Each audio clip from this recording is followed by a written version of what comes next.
Баршаға сәлем достар. Бүгін өте дәмді казан кебаб тағамының дайындалу жолымен бөлісемін. Өте дәмді, жасалуда аса қиын емес. Видеоны соңына дейін қарап, менің арнама тіркелуді ұмытпаңыздар. Ыдысымызға алдын ала туралған етімізді саламыз. Қойдың құйрық майын саламыз. Тұз себелейміз, бұрыш себеміз, 1 шай қасық. Қызыл паприка, зира және жақсылап араластырамыз. Етін жауып 2-3 сағат тоңазытқышқа салып қоямыз. Етімізді жақсылап маринадталды, 3 сағаттай тоңазытқышта тұрды. Тұзы, дәмдеуіштерінің бәрі сіңді бойына. Енді осындай таяқшаға 1 ет, 1 май етіп кезіп шығамыз. Барлығын осылай видеодағыдай қайталаймыз.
Қазанымызды отқа қойып қыздырып, үстінен көп мөлшерде сұйық май құямыз.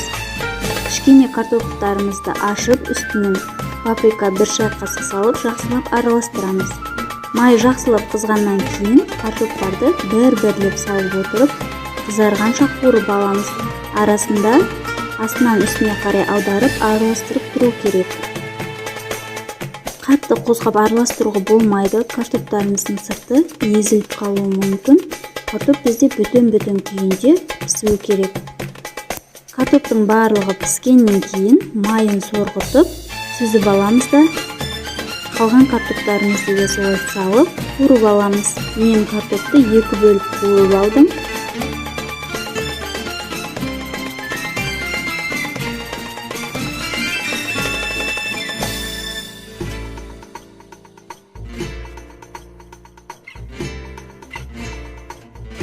Енді еттерімізді де дәл солай бір-бірлеп сала отырып, астын үстін аударып отырып, қызарғанша қуырып аламыз.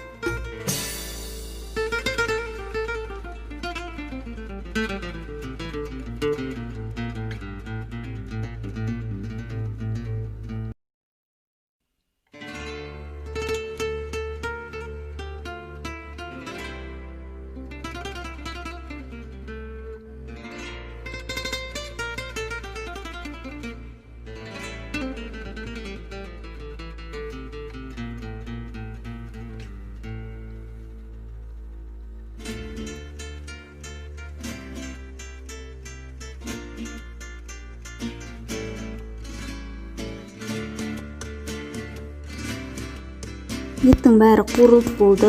Енді қазандағы сұйық майды бөлек бір ыдысқа құйып аламыз. Және түбінен 1 ожау қалатындай ғана май қалдырамыз.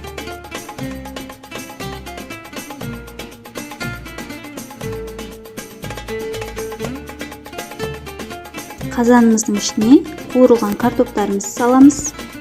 Үстінен қара бұрыш және жарты шай қасық тұз салып себелейміз. Үстінен дөңгелектеп туралған пияздарымызды қойып шығамыз да, оның үстінен еттеріміздің барлығын тізіп шығамыз.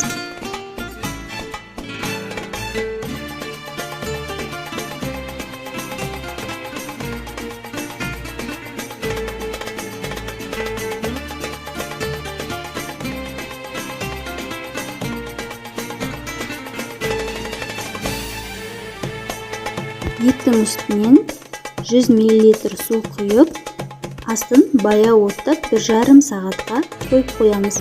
Қарап тұру керек, егер сізде су таусылып қалса, кішкене ғана 50 граммдай су қосуға болады. Мінекей біздің тағамымыз дайын болып қалды.